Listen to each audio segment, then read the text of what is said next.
eh, pemahaman yang ada di tengah-tengah masyarakat kita, ya, yang notabene mereka adalah kaum muslimin, tapi dalam prakteknya ya mereka jauh dari nilai Islam sendiri. Ya, di dalam kajian tarbiyah kita mendapati ya ada kerancuan dalam pemahaman mereka. Ada yang memahami Islam secara parsial, ya, antara ifrat dan tafrid dalam pemahaman itu yang ada di dalam masyarakat. Ada yang mengabaikan, mengurang-urangi, ada yang berlebih-lebihan. Ya, yang dua kutub ini tentu ya bukan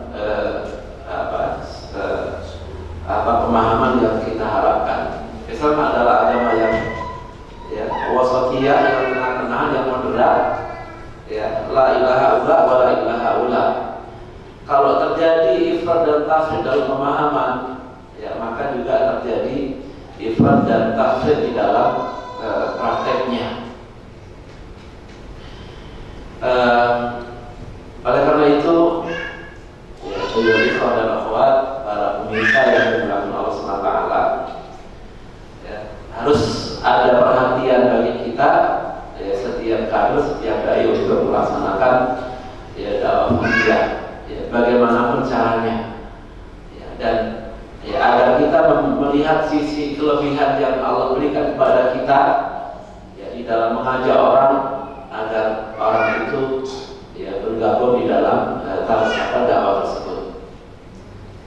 Satu hal yang perlu kita perhatikan, ya, yang disebut dengan dakwah bil qudwah, ya, dakwah dengan keteladanan. Ya. Karena sebelum seseorang mendengar ucapan kita, ya, merespon ajakan kita, terlebih dahulu mereka melihat ya sikap kita, ya, melihat ya penampilan kita, melihat bagaimana kita ya menerjemahkan Islam itu di dalam ya, pergaulan kita, ucapan kita dan semuanya. Ya, maka qudwah hasanah ini ya sangat dibutuhkan, ya, sangat kita butuhkan di dalam melaksanakan ya, dakwah kita ini. Al-Banna mengatakan ya, kalau seorang penulis ya menulis buku, ya, lalu buku itu dibeli oleh seseorang, maka seseorang itu untuk mengetahui isi buku itu dia harus membukanya lalu membacanya.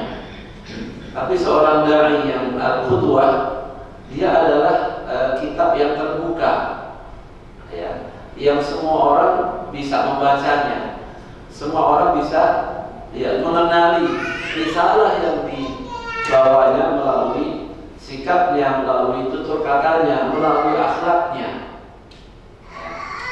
Dan ini adalah ikhwal akhwat merupakan rahasia, ya, di mana ya di awal-awal dakwah ini, di ya, generasi pertama dari ya, umat ini, ya, mereka begitu cepat ya bisa diterima oleh masyarakat, dakwah begitu cepat tersebar, ya, karena ya sebelum mereka mendengar tentang ajakan-ajakan mereka, ya, mereka lebih dahulu mendengar Islam itu dipraktekkan dalam kehidupan mereka sehari-hari.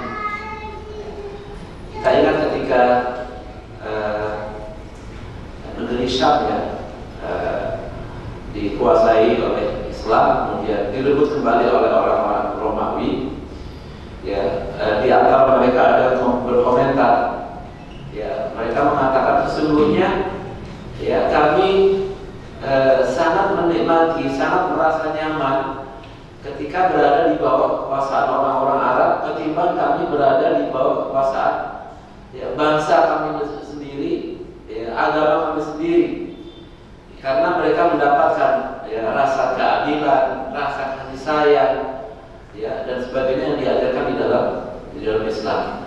Jadi mereka lebih melihat Islam itu kepada perilaku, kepada praktek, ya, yang dilakukan, yang ditunjukkan oleh kaum muslimin. Seorang pelajar misalnya, dia aktivis, dia dai, ya, rajin ya, dirohis, tapi juga memiliki prestasi akademis yang bagus, ya, nilainya bagus, ya, tentu akan berbeda dengan ya seorang aktivis ya yang ya nilainya pas-pasan bahkan nilainya jeblok. Pelajar yang pertama yang dia juga rajin ya dalam aktivitas dakwah, tapi nilainya bagus, ya, ini menjadi daya tarik sendiri, ya, ketimbang ya seorang pelajar yang ya tidak bagus ya nilai akademisnya. Demikian pula seorang karyawan, seorang karyawati yang berprestasi di dalam pekerjaannya, ya, prestasi sendiri itu menjadi magnet tersendiri bagi orang lain. Laqad kana lakum fi Rasulillahi uswatun hasanah. Baik, ikhwan dan akhwat rahimakumullah. Oleh karena itu perlu bagi kita untuk bagaimana kita bisa mengetuk pintu hati orang agar mereka mencintai Islam ini, mencintai dakwah ini. Pasca perang Hunain, perang Hunain itu tahun berapa ya? Tahun ke-8 Hijriah kalau nggak salah. Ya, terus ada. Kalau nggak salah kaum muslimin berjumlah sekitar 12.000 orang tentara. Sementara orang-orang kafir sekitar 30.000 orang. Jumlah yang luar biasa besar, dan itu adalah pertama kali kaum muslimin memiliki jumlah yang besar.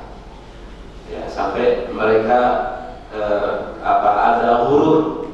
Ya, kali ini kita tidak terkalahkan karena jumlah yang sedikit.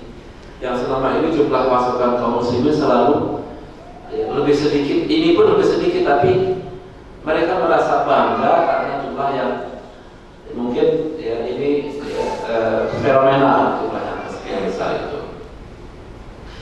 Intinya setelah ya karena musuh banyak, ya otomatis harta rampasannya juga banyak. Ya. Nah, Rasulullah SAW itu membagi harta rampasannya itu diberikan semuanya kepada orang-orang Mekah, terutama kepada orang-orang yang baru masuk Islam, ya, yang ya, kira-kira ada 24.000 onta, ada 40.000 kambing, ya, ada ya banyak uang emas, ya, itu semua diberikan kepada orang-orang Mekah. Sementara orang-orang Ansar itu tidak diberikan apa-apa kepada mereka. Ya. Ini satu situasi yang sangat pelik, yang sangat rumit, ya, karena ternyata ya, kebijakan ini menimbulkan protes, ya, di kalangan orang-orang Ansar. Kenapa Rasulullah pilih kasih? Kenapa hanya orang-orang Mekah yang diberi bagian harta rampasan? Ya, sementara kami ya tidak.